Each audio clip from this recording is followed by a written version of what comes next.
ege voi na ít thoa ege voi na ít thoa em à voi na ege ít thoa cà phê in bu te tha em đi thọ à in bu te tha em anh giờ ông về không mai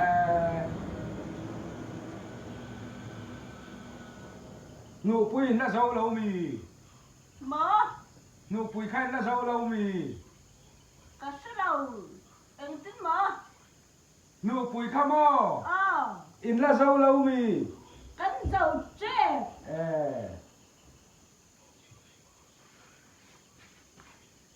in lầu kha hát em tính mở in lầu khăm mò hát em hắn về đâu thấu mấy anh đi chú văn buổi khác cái đến đầu chết bốc xí à biết gì là ngay bốc xí anh đêm đón bọn đi đó sự gì là ngay đón đi mấy à in vụ té trà em lo vợ cho anh mò cái này ta cắn tua in vụ té trà em cái tia lòm à cái lâu mình tiếp bọ xem cắn tua mà văn buổi khác ta cái ôi đêm chứ khỏi nó mãi thì có tạm gió nó bộ sáng thì khen thầy lớn ấy văn buổi khác in vụ trà em cái tia vụ mò anh lắc tè lúc tục em đi chú chả biết đâu đi đón hiền vụ đi em chỉ cả nè nụ pin giọ thầy ăn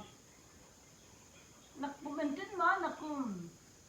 em chỉ cả nè nụ pin giọ thầy ăn khá lẽ nhá anh đi chú khẩy anh buổi khác anh lý nó liền đi chú mà sẽ bèm cho các đứa bóc xịa dàn in hết chứ mình là đi xếp vào lắm tí hồng bóc xịa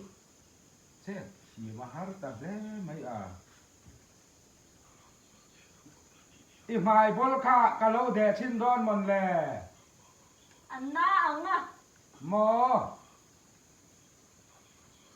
mai mò cái này chứ bao giờ cắn phải ngay là ba im hai bol kha cả lâu để xin đón mình lè cái tia cắn u tên anh thay là vắng à inu te anh om chuang này nè cắn u tên mò lên xuống tia buổi khác im hai bol kha mò cả lâu để ăn cái tia lom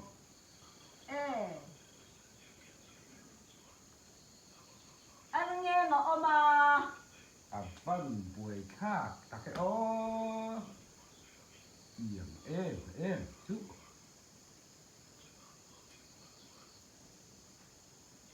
mai bol kamo cả lâu đen amo in ngay do ngay đây là các bài mình vuông ipa tên là sẽ đón chuang này nè thằng nào tên mò i bây ông cắt giòn tia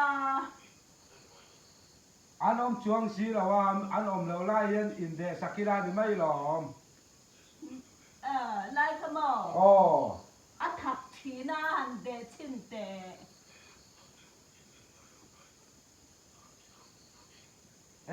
khay azang chuak liền lúc tục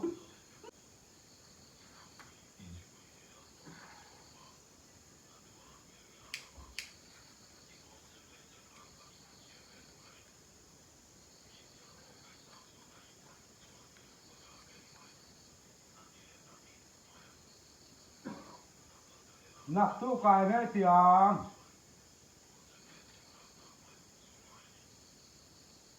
nạp tu cài ngay tiếng nó phui hi mấy xây cái này nó rồi con đủ lâu con đủ lâu khẩy ở vara tháp về rìm phâu chi đó là tóc mày khẩy ra đến bạc chú cái chi đó là ông lúc tụi con mày đi rạp tháp lúc tụi con đi là cái đó là tóc bằng khẩy